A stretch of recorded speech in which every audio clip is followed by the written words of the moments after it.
this one be, right? That's it. And obviously now we've got one of those showdowns. We talked about how yesterday in the second game we had the CIS region showdown. Now we've got FAV versus CYCLOPS to bring this best of power of Japan back out. So let's see who has the gunpowder to carry them through. Lion, an instant removal. It's fair enough. It's often removed from this map because of how quick to the punch the firefights can be across a lot of these sites. I think that's kind of it, right? Because you're so aware of the fact that these pushes can come down very quickly, and a Lion just limits you so much in terms of the defense. That scan goes out, you're basically unable to move, or there will be hot pings, which will make it a lot more easy for the attackers to try and gun you down or put some utility your way, as the Ying now gets removed as well. That's another of those operators that could be used and could be combined in combination with a very quick push. That's it. It's all about pace on a map like Coast, and it's all about how quick you can take over certain territories, because the eye lines that lead all the way through to the skylines are nightmarish to try and keep yourself solidly locked down. Nothing is ever truly safe or secure in Coast, and because of that, it becomes a very aggressive pinch and pull play space. But with the Mute and now Maestro rounding off the bans, it still leaves a certain Mirror on the board. Yeah, Mirror, however, not very often played anymore. Now, I hope to see that change. There is, of course, different ways to use them. We do not very often see them on the hookah side, due to the fact that there can be angles found to take them down from the roof, for example. However, if we're going to service and kitchen, that would be the site where the Mirror will definitely be showed to the public, as it, of course, would be coming down, watching the entire service entrance, blocking any potential entry. But as Hookah Billiards is first, I don't think we will see the Mirror now. Look at this. Well, I was going to say with the Melusi there for a second, control of space, maybe going to... Nope, locking in on the Oryx. And I guess with Anaton, that plays into how Anaton loves to play, which is aggressive mobility, taking over the map and just making sure that they're a problem pretty much everywhere. But you look at the rest of that roster, the Castle, the Aruni, this is a lockdown play here. They're making sure things are uncomfortable to swing onto and push through to. Aruni coming into the meta has seen a lot of play over the past 2 days. Now, the one thing I want to mention with this lineup actually is the biggest criticism point Coastline seems to get is that it's so hard to rotate around due to the fact that you have the big giant hole on the roof that can basically cut down, both sides of the map. You're not going to be able to rotate through that top floor. Now, of course, you bring that Oryx into play, you can open up the hatches with your Bailiff if you manage to carry that along, which indeed Anaton does. You can just jump up again. You basically avoid the roof completely, so you're allowed to rotate freer throughout a map where rotation seems to be the biggest problem. Well, with the hold set up and the long angle open via the softs all the way into VIP, I'm curious to see how much they try and contest that, but Anaton is so far playing potentially underneath the hatch for the master bedroom, maybe going for a loop round, but it's a very dangerous bit of territory because it can very quickly be shut down by anybody that are playing on either service entrance or Lamborghini door itself, so you have to play it with a lot of caution, but Master is still going to be the first port of call and point of impact here, knocking down the castles and making sure that they keep some control over the eye lines in a play space that is otherwise, as I said, hotly contested pretty continually. Anaton is the one that's trying to counterpeak any approach, with Ayagator offering some support on 90.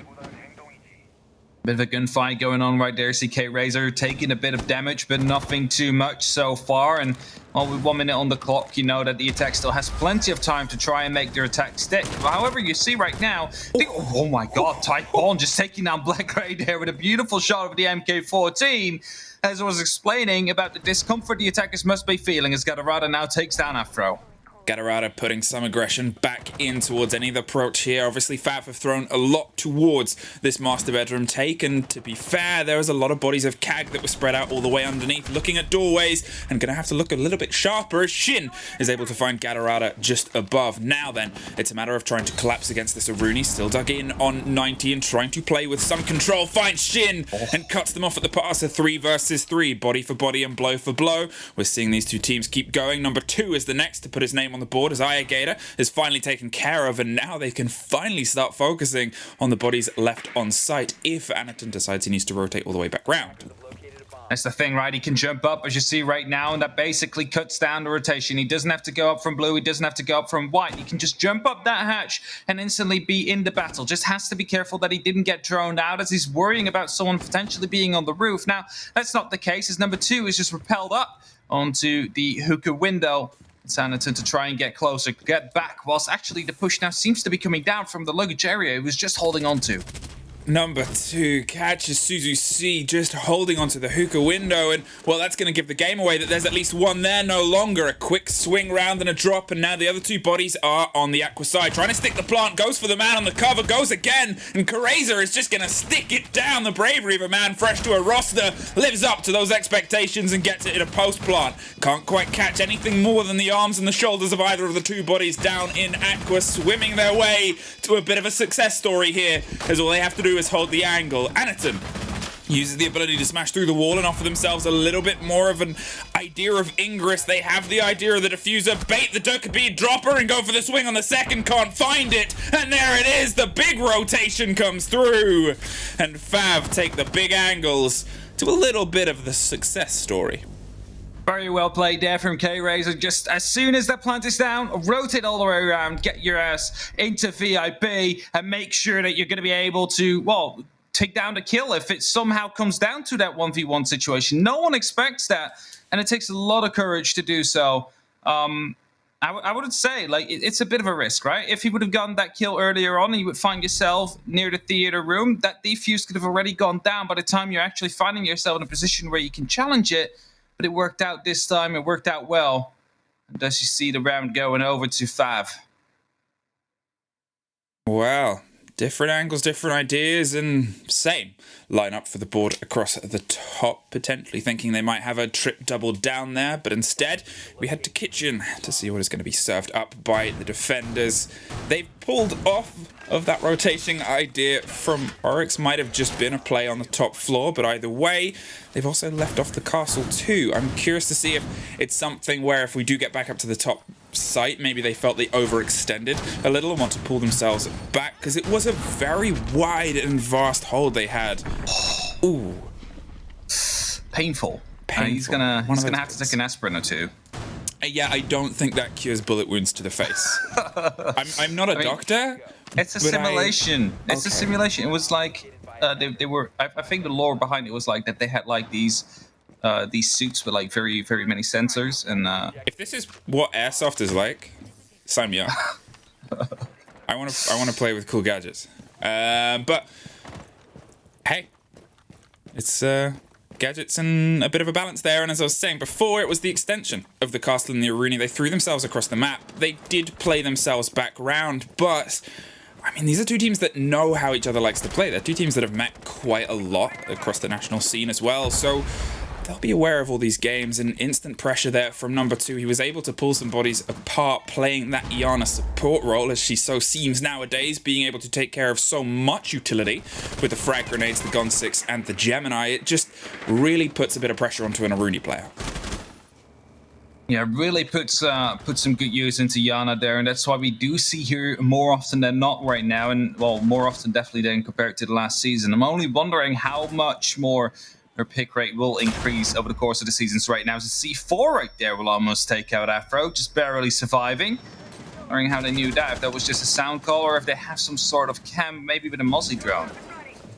Either way, they're lucky to survive for now, and that was a big bit of utility, but a big gun from the hands of Afro, who was pretty frequently one of the ones that really stepped up to the scene in the previous season. Number 2 makes the entrance via Hall of Fame and looks to put pressure onto Galarada, who has dug in, holding a very tight angle, but there's no one else here yet to support the pressure that they want to apply, still trying to take control of Cool Vibes and Hookah, opening up an angle to see if they can catch anyone that might be playing close by. It's verticality to shepherd those bodies to more uncomfortable situations as Typon goes for another call. Still no catch is falling into the favor of FAV, and more time is slowly slipping through their fingers as they start to apply the pressure at round 90. Digging in close, the camera is held and dropped by Ayagator, but they can't quite win the fight. There is the trade from Galarada on the opposite side, and well, now it's actually, he didn't even lock it down. Anaton was the one that was able to find the kill.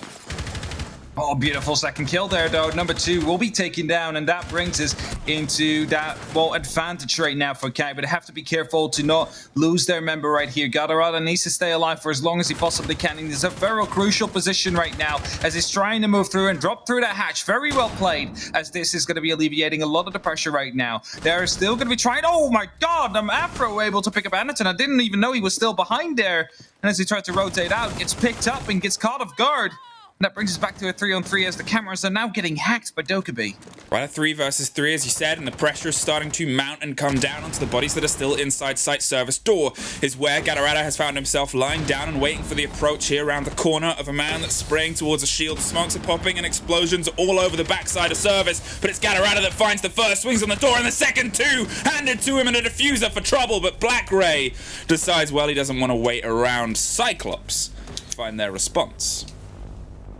They have it. They managed to pick up the round right afterwards. Actually, inside right there, the Ash. Probably didn't really notice that until the traces were coming out right there, but managing to pick it up. Even though they lost some unfortunate gunfights. Gadarada on 90 after Anaton that was picked up as he tried to rotate out. They still managed to waste a lot of time right there, which allowed them to basically force FAV into making a sloppy last push, not having time to drone, allowing them to set up in these little hidey positions, and that's exactly what happened. Blue Bar Sunrise not going to try the hold on Hookah again, and still playing with this idea of stemming and slowing the momentum potentially, but not being more of the brick walls that Castle could offer. So it's the malleability that I'm enjoying so far from the defense of Cyclops. They're making sure that they still have this backbone of the hold, but they're happy to try and go for these swing fights. They're happy to try and hold the angles, as we saw in 90 from the previous round, or the way Vigil has dug it in from Gadarada on a couple of different doorways and found success across both of them. It was more confidence in that playstyle and kind of less, I guess, suffering the pressure that FAV was applying before. Definitely so. They were able to stall them out, and that is going to be key right here. We also mentioned it before, the attacks of FAV can sometimes be slow. And if you manage to play into their weakness, and you try to, like, make that effect worse by stalling out as much as you can and trying to play as passive as you can, you're going to be able to make sure that the rounds are going your way. And Black Ray and Anaton both able to pick up a kill right there, both from spawn peaks. That is going to be a very good start to this round for Cyclops here. Yeah, that's a pretty big blow there, obviously. Shin and Afro instantly taken off the board on their approach. A little bit too calm and complacent and punished for it. Which is probably going to be a bit of an MO, as I believe both these teams are going to start to step up and heat up as this game increases in round count and in body count, but the pressure starts to come in across multiple different doorways. Concerned about the potential of someone swinging in from service entrance, still calling and droning, and it's a little bit of a singular push right now as everybody else that was otherwise going to be here before has been dropped. The grenade rolls out to the wrong side of the bar, can't quite catch the man on the opposite side as they're still just getting a piece of information, but as much as CAG is swinging onto windows and doors and peppering bullets towards them, they're not overextending. They're still saying, okay, well, that's too early. Come and take the rest. Trying to make a push happen still. You see the members of FAV being aware of all the different angles that could be created, all the different angles they could be peeked from. And as they are hoping to make amends for the losses that were, well, suffered early on in the round, might be a mission impossible because they have to attack those bars. They barely have any control to work with as 2 of the members are still outside. Only just number 2 managed to enter the top floor from the hatch, but besides that, no information, no control, and there's only 70 seconds left on that clock. Oh, beautiful tap again though, Taipon. He manages to keep on hitting these one taps with that MK14 and at least gives him a little bit to hold on to for now. Number 2 suffers as he tries to enter onto VIP, but doesn't catch the man on the rotation on luggage. Gadarada escapes with a sliver of health, but a heck of a scalp for his troubles as Kereza finds himself struggling inside Hookah. Very isolated, pushes via the flash, but they don't need to take it too aggressively. Taipon gets taken care of by Anaton. No tap there on the man behind the bar, and now it is only the new player and face for FAV left standing, but not for very long. Cyclops, with more aggression than previously, take, well, everything. Very important double spawn kill, I have to say, right? Because it basically did not allow FAV to take any control of the map anymore. You saw them struggle. They were trying to work for it from the outside of the map. And of course, that is possible when you're working with the bars because you can look directly into the blue bar. There's also a window that directly gives you a line of sight onto the bar and the pool entrance, of course. So theoretically, you do not need full map control. However, it's always, of course, better to have it just to make sure that no jump outs and no vertical angles on you are going to be created.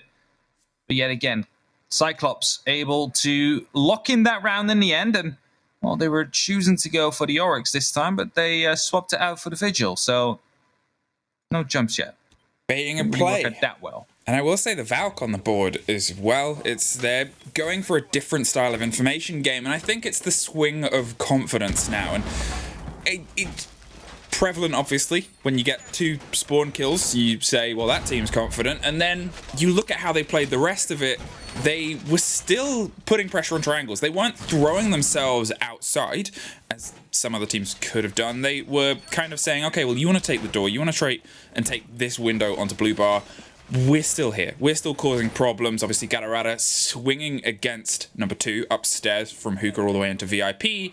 Didn't have to massively take that, but because he did, it then meant it was very much impossible to try and get that top floor control that they were trying to build on. They had Type 1 holding the windows down beneath, but the attempt then was the pinch across the top floor to try and get some bodies, and Galarada's response was, well, actually, I'm going to fight you as a 1 versus 1 before you even start. Just rotate around, try and get a kill from a different angle, and get the drop on them. But hey, next round, let's see if FAV is going to be able to actually enter the building this time without taking any losses, and it looks like it. As some pressure on Hookah is right now being put up, a grenade actually being used to open up that door. That's a very curious way to do so. I'm not sure if there was a piece of utility right behind it. I don't know quite why they did that. I'm thinking about it, but... Well, either way, the Aruni was the cost there. Potentially, that was just stated through, but it's the pressure that, well, hasn't quite landed. The Barb is at least gone, and now it's looking to see if they can make the calls and apply the pressure. The first to suffer is Black Ray. Almost caught K-Razor from the swing on the Sunrise window, but couldn't quite lock down the final bullets, and they were popped up and put back down. 5 versus 4. They have that man advantage, but it's quickly swung away from them. Suzuki and number 2, 1 apiece. Afro takes the damage, pops through, and goes for the plant. Tries to find some semblance of calm in the chaos. Are they aware? As Type unlocks off the angle, they swing round and take it. Galarada! All the aggression leads to success, takes care of the diffuser, puts it cold on the floor, and for all the 1 hits he got before, the one that mattered most couldn't quite get the shot off. I was going to say he said Type unlocks of the angle, but he didn't even do that. He had to lock down the angle, but he failed to do so. The plant does now cold, the diffuser cold on the ground, and they will have to go and recover that if they want to go for an eventual plant. And now they do no longer have the even men count. They will have to work with that deficit. And if you are going for that plant eventually, you're going to find yourselves in a 1v3 situation for about 7 seconds, which can be really hard to fight. This Typhoon right now trying to continue and getting that diffuser. He's instantly trying to push for that plant, trying to go for the bait, but I believe that they're actually down below. I'm not quite sure what the plan is around here. As Gator getting some shots off, but not quite the kill yet. Sprays around. They're not throwing themselves into this. You can see Anaton was beneath, but it's Galarada that instead gets the kill in the meantime. Number 2 couldn't quite catch them on cool vibes either. CYCLOPS finds some success on the Hookah site and now have that 3-site rotation to keep building on their defenses. Yeah, of course, I only lost the first round, which was also Hookah, the one we just saw being won. The 1-3 right now coming in is definitely going to be helping CYCLOPS. It is the momentum that is building, and you see the aggression is really coming in their favor. Even if they lose that first pick, they just peek back even more aggressively and manage to turn it back into their hands. Right now, so going back to kitchen service, are seeing the Aruni. We are not seeing the mirror yet, an operator that was previously highlighted as potentially making the cut on this site. But something I do want to say is you see the Lion band coming in, right? And then you're looking at the Dokkaebi, and I'm kind of realizing why the Lion was banned, because you really do not want to play against the combination of those two. Phone calls going off together with the E1D going on. I'm pretty sure they would have brought it if they had the opportunity to. I think that's it as well, is It was something I first started to see in NA, was that use of the Lion to just quick push and play and just take control with so much aggression. And then you talk about this region being so famously aggressive, especially the specifics of Japan, where they have that pace and they love to apply it at times. And I think Lion is just going to be a constant removal across, because it does offer those kind of players and that kind of playstyle so much support and so much possibility and culpability for the defense. But for now, though, it seems like CYCLOPS have lent further into that aggressive on their defense. They were able to keep themselves putting pressure back onto an attack that went for that sneaky plant, that went for that quick fire play, all the confidence of a man running across an open field and finding success. That's what you need against a team like FAV, and that's what's worked for CYCLOPS. Anaton really showing up together with Gadarada right there. Those two are really the hands carrying the rest of CYCLOPS on their back so far in terms of kill count, at least that is. Whilst FAV is trying to get going, but they just get disrupted the entire time. Either it's by a little bit of a spawn peek. We saw one being attempted right now as well. It didn't really go well for Gadarada, but he manages to escape with his life, and that is the most important part. As we are in kitchen dining, you again see a very heavy roam right here from CYCLOPS that they are trying to stall as much time as they possibly can with. So many drones are filtering under the feet, and Afro's dug in, waiting for the potential swing around here of the Jaeger, but no one is caught as of yet. Taipon putting the pressure in from above, but Anaton is allowed to escape all the way through towards VIP. Will hear that window break and swings on the doorway. The diffuser's cold, and so is your Hibana now. No more hard destruction, so you gotta hope that everything else falls into flavor, and that's a way to make it taste good. Shin getting the revenge frag there, taking out one of those two big players that's been able to do so much for CYCLOPS on the defense so far, but it's still only part of the work, and the trade between the Jaeger and the hard destruction on other maps, it's a little bit more valuable. Here, it's still very costly. Yeah, it's still very costly to lose your player, of course. It is not the end of the world, unlike Clubhouse, if you would be losing your only hard breacher there. But as Afro will be able to pick up another kill, there's definitely starting to go. Oh my god, Gadarada with the 90 flick up onto Taipon, turns it into a 2v3 situation. The diffuser is still called. They still will have to try and recover that, and they're working on that as we speak. Number 2 opening up the floorings, whilst he actually doesn't seem to be aware of the fact that there's a Valkyrie cam right above him, spotting him out this very instant, so they actually know what's going on. Shin, in the meantime, grabbing that diffuser, being ready for the last 45 seconds of action, which should be giving FAV a round. Well, they've stacked themselves up above. They're still looking to make sure the angles that they want to take a hold of and charge of are safe and securing themselves a little comfortable pocket. But the longer you do this for, the less time you have in case something goes wrong. And we've seen things go wrong on the push of FAV before at the final hurdle. Diffuser carriers dropped, and that puts you in a very awkward situation. Gadarada still playing a little bit off site, still pushing themselves around the opposite side of the main desk, as Suzu C is the one giving all the calls about the intel of the push. Swings on the window. There's your diffuser carrier down, and there's Gadarada getting Afro in the meantime too. Number 2 falls third. CYCLOPS find their 4th. Very well played right here. CYCLOPS able to shut down FAV, even though they were in a man disadvantage right here. And, well, I wanted to actually say in the middle of that play-by-play, there is still a frost. I'm not sure if there's any mats left in front of that window. Didn't seem to be the case. But if that would have been the case, that would have been, like, so detrimental, you know? You're going in for the last 10 seconds, and you're jumping into a frost mat there with the diffuser, forcing your teammates to go right after you. But it didn't matter in the end. CYCLOPS able to just clean up right there. But Gadarada and Anaton, they're both 9 kills each, really stepping it up. And well, the rest of the team just, you know, chilling a little bit. It's not like they have to step up because the rounds are being won anyway, whilst they still win their ones. And that is the most important part.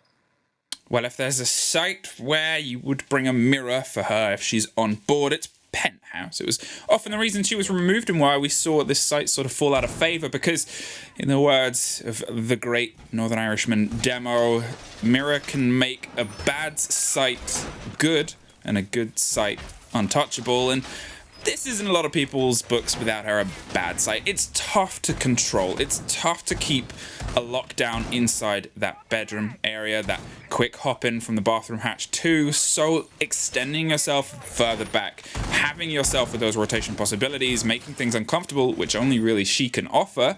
Sure, they've doubled down with the clash, and I'm curious to see where they implement her in this play, but it adds this possibility of this site to the board for a lot of the teams. Let's see if it's something that FAV still have in their wheelhouse in terms of attack.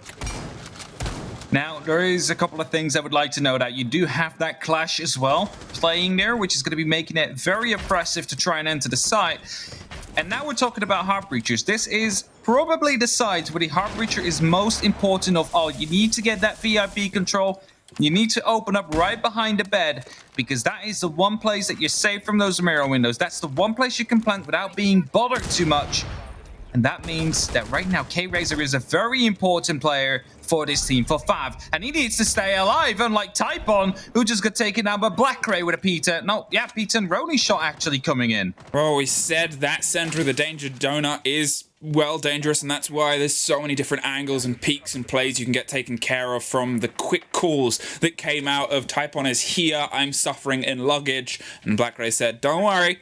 I got him, and takes care of them. Someone who's made them suffer so much on the swing in. Afro is able to get some revenge, though. Gatorada goes down above Office, holding onto the Aqua Drop, but here is Black Ray trying to swing around on the flat firefight from Blue and offer some aggressive support here. Creeps further and further in, getting very brave and bold. Might not know that someone's there. Yes, they do, and yes, the catch is there! Afro, the catch of your life, and you make it count. Very important right there, making sure he stays alive, making sure the men count stays on 4-4. Otherwise, you would have been losing one of your stronger players right here on the side of FAV. But 4v4. 90 seconds left. Luggage control now being established. The drones are coming out. It seems like we're going for a complete top floor hold. And, well, you have the Sophia, you have the Ash, you have the mirror windows you need to deal with. And the best way to do so is definitely from the bottom.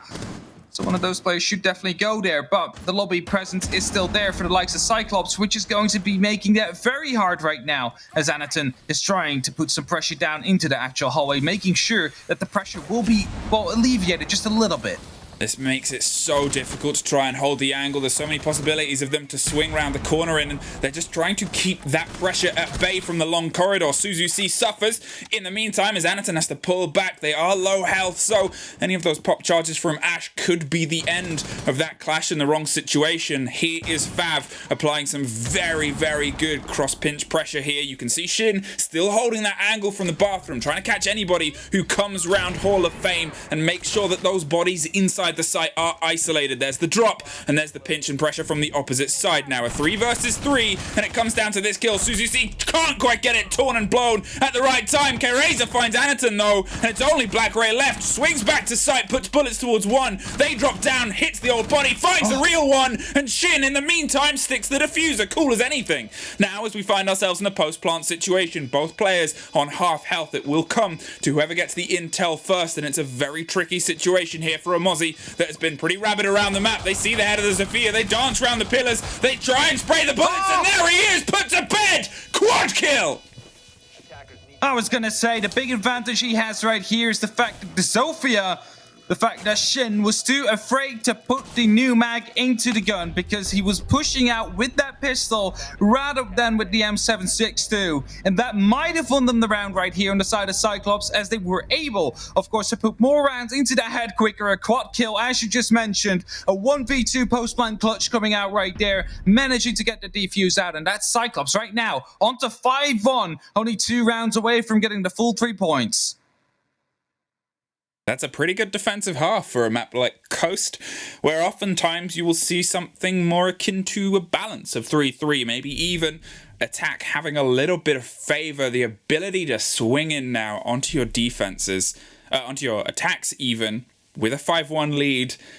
That's pretty good. That's a pretty good buffer that you've got on control. Curious to see the glass. Okay, the swap from the Nook baiting, two very different playstyles.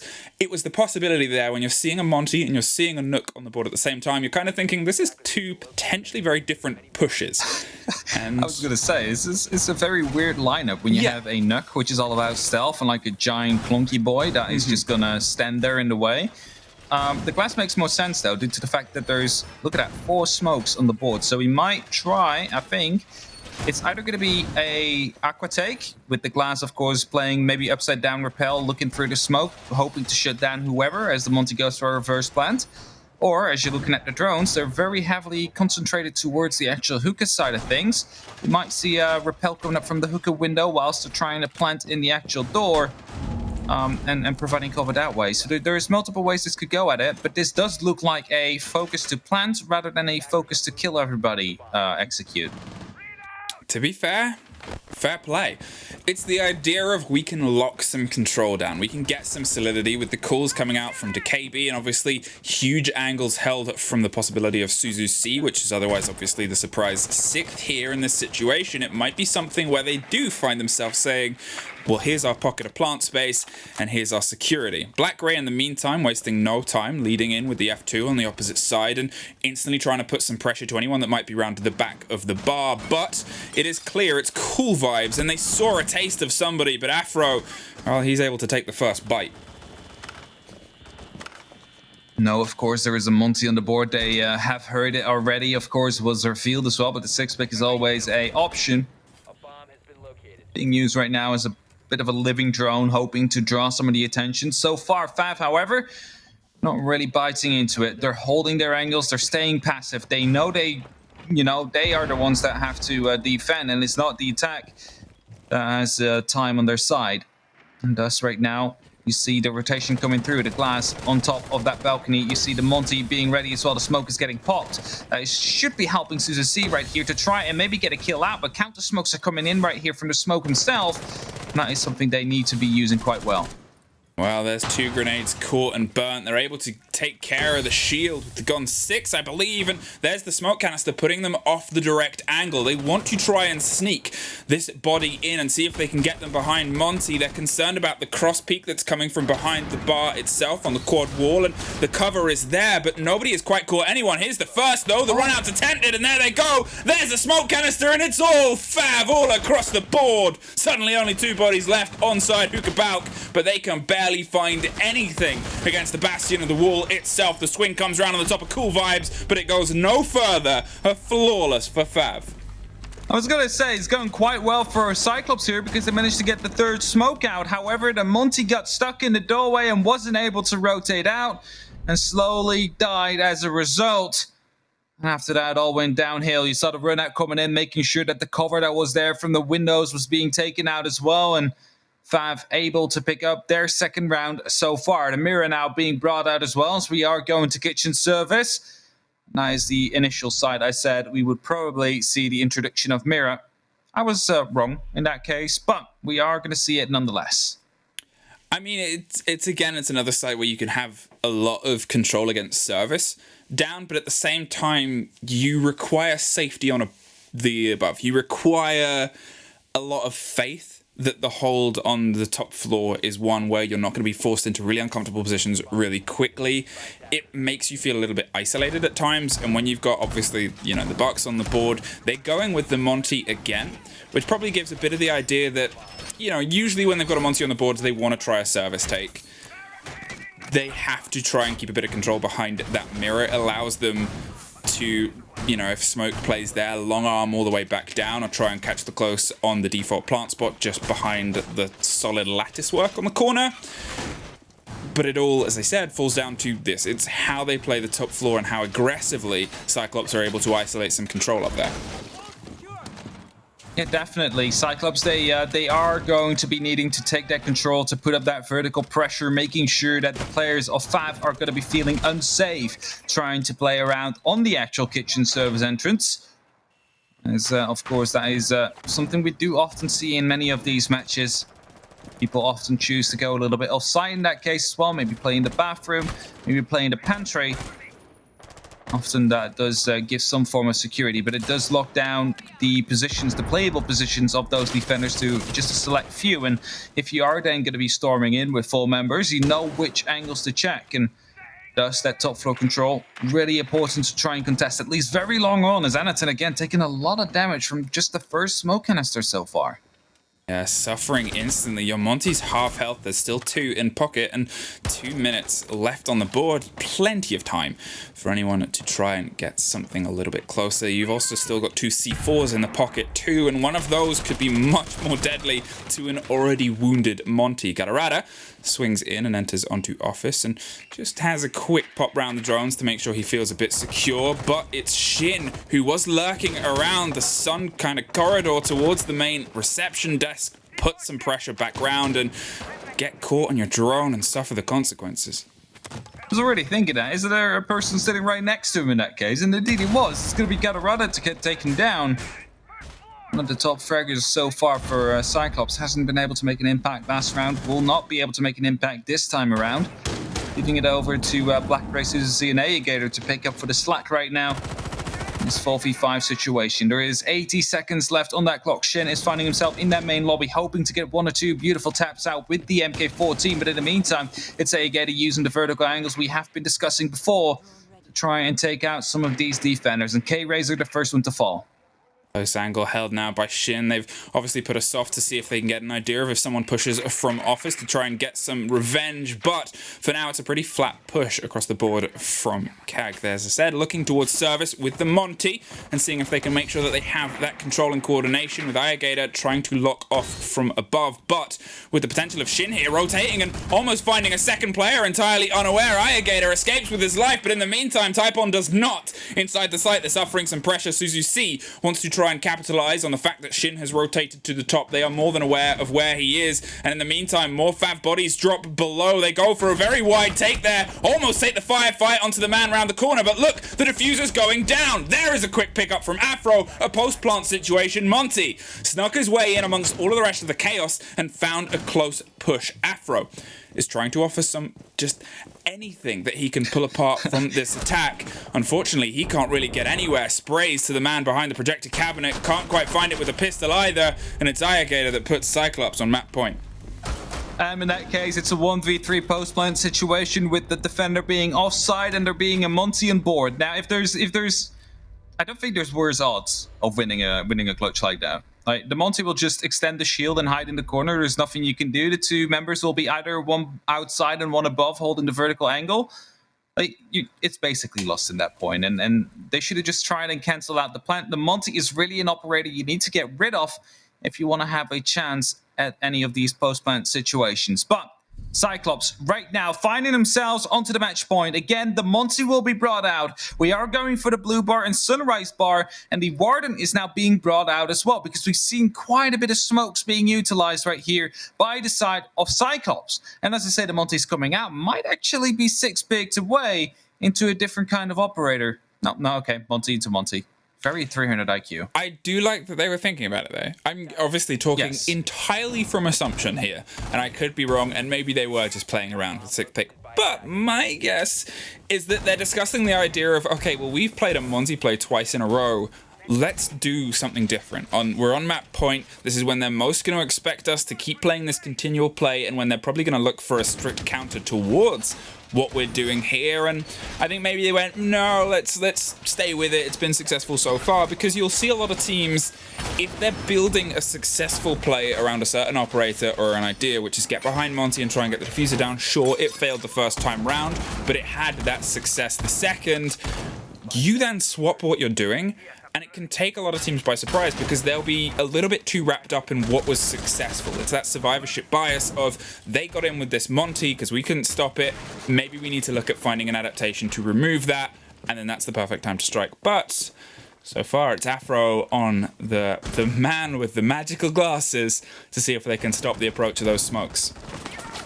Anytime someone says survivorship bias, I always have to think about the anecdote about the planes from World War II, which actually came back to decide where more armor had to be put down. But Nonetheless, talking about armor to be put down, there was 2 frost mats being placed in the one window in Sunrise Bar. And you might be thinking, well, why 2? Well, normally this is not a window you would rappel up to try and take down those frost mats, because it's quite dangerous to do so. There's still a blue window they can push you from. Try and push some damage down, as K-Razor definitely does that with a beautiful C4. Well, red and taking down black ray. There's a lot of the vertical pressure now that is just going to be completely gone as Alligator response. Looking towards Lamborghini Door to see if they can apply onto the second person. Typon hasn't been able to quite have the impact that they were previously, but still standing and still offering a buffer. The big extended hold that they have via that kitchen is making things pretty tough to get an entrance and an angle of approach, so they can't really offer the security and the crossfire towards the cover that is otherwise needed towards the potential plant. Here though, number 2 puts a bit of fear into the heart of Monty as he tries to make his way onto Hookah. It's still a steady clearing and pushing that they want to do across this top floor. Again, the pocket of space idea that was successful before, but so far there's a body gone apiece and one of them's the Buck, and that's going to make things very tough for the top floor. They still, however, have the Monty available to them, and that is going to be very big. The one thing they have to take care of, though, however, is that one Banshee and the player in the corner. That player in the corner is going to be crucial. That is going to be making sure that this plant is not going to be coming down together with Afro, who's playing right behind the bar. There's a crossfire right here, and number 2 needs to make sure that the shots will be hitting, as Afro will be taking a bit of damage right now. K-Razor will be taken down, and now FAV is aware. Okay, that means the Super Shorty is above a C4 again, coming in. The second hit, the second kill to come down. Galarada now into a frost mat, will be caught off guard, and that brings us into a 3v2. Very favorable for FAV. Hopped over, caught by the frost mat, and 2 C4 kills. The traps are raining down onto the hopes of Cyclops for this attack. They put everything in trying to get the control of the pressure here, but the 2 angles held by Afro and number 2, well, they're able to just lock down. All of the chaos that was going on around them finally paid out in dividends. Alligator, all that is left, looking for something from the top. They have the yellow pings, giving the game away that somebody has rotated slightly further off, but with only 10 seconds and 3 bodies left to get through, and now a firm idea on where they are. It's just a matter of seeing if they can get one more before they go. Oh no, it's Afro, and they find their 3rd round. It's only the 3rd round. It feels like the match is way closer than that, to be fair, and we're finding ourselves still at 3 consecutive match points right so far for Cyclops. 3 rounds, they have the chance to try and go for the full 3 points. You secured one by the new system. There's no more Swiss, what they're used to, where only the win and the loss counted and nothing really else. It now also matters how convincingly you win. If you do it without the overtime, 3 points. If you do it with overtime, it's 2. If you lose in overtime, it's just 1. And without overtime, a loss is worth 0 points. So it's always worth fighting. It's always worth at least that 1 point onto the standings. So you never know if that is going to be the difference between playing playoffs in the end for the 6 major qualification, or for the 6 invitational points for the 22 invitational, or if it's going to be meaning that you're out. So always try and go for the maximum amount of points. Staying on the Monty for now. We saw it light up with the 6th pick just at the end there, but again, hey, who really knows what's going on in the heads of the players outside of them themselves and those in the comms? So they're trying to change something up, and that is the pickup of the Hibana in the hands of Suzu C. They're dropping the glass, dropping that idea of holding a long angle, and seemingly trying to apply a little bit more pressure, because as we saw, the push against Hookah failed because of the cost of the ADSs and the Aruni gates that were otherwise littered between them and the 2 bodies at the far back. They want to make that hold that was otherwise really, really solid from the swing in and any attempt of getting into Hookah, well, not held.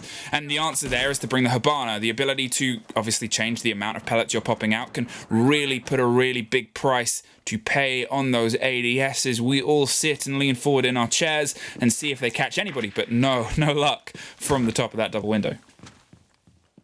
No luck yet, indeed, and FAV continuing their roams, continuing to hold the pressure so far over the map, and it will be up to Cyclops in the next 2 minutes to try and take that control away from them, to set themselves up for a beautiful execute, potentially the last. So far, as the chem gets taken down, that means that there could be some pressure coming down from the cool vibes now, and the only thing they can work with is just going to be purely the sound. A couple of the ADSs, I believe, that are put down into that corner. But it looks like, again, they are swapping over the ID. They are looking to be pushing through that door and hoping to get a plan down. Now, we saw that it went wrong the last time due to the smoke canisters of number 2 coming in, able to pick up Anaton, who got himself stuck in it. That's a very interesting X-Kairos. Potentially to try and remove any gadgetry that's around the door.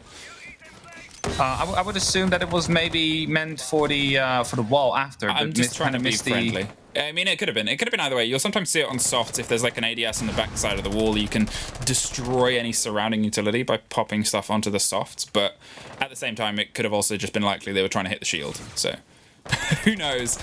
Either way, we know that Shin's down, and that's a bit of a blow. Obviously, a big gun and the possibility to get them back up. They cannot quite catch the feet, but they do almost catch Typon on the rotation. Suffered, but saved is how that interaction has boiled down. And Anaton sprays down and takes care of number 2. A big blow on the board. That's the smoke gone. They're able to pop 2 of the canisters, but I think there was still one left in pocket. More burning of the ADSs. The creep up the cool vibe stairs. Sprays round, and a man caught unaware as they're able to down the big shield, but it's the cost of the player holding it. K-Razor is trying to swing around the opposite side as they tepidly hold on to Aqua from the singular bit of pressure coming from Galarada on the backside. But in the meantime, with K-Razor able to find Black Ray, swings to the second, can't quite get Monty in time, but do find Shin and do find Iana. Typon is all that's left. Sprays deep to try and apply some pressure. Anaton has the diffuser in hand, so they can't have the Monty hold the angle. Instead, it's a big rotation.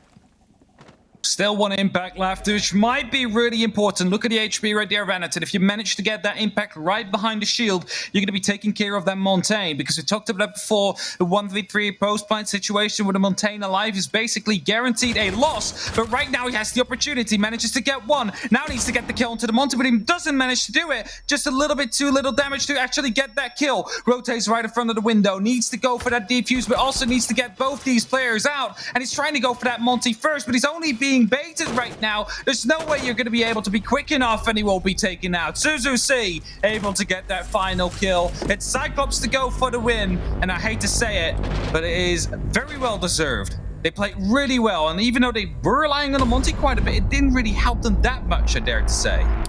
I think that was the thing, is the Monty was offering themselves a bit of a ballast, and it draws the idea of the focus, and I guess we'll never really know how much of it was the play and attention, but either way, Anaton stands front and center as what tied together a very good showing from Cyclops. They were able to take control of Coast, and everything was to their pace, and that was played with the Monty on their attacks and on their defenses to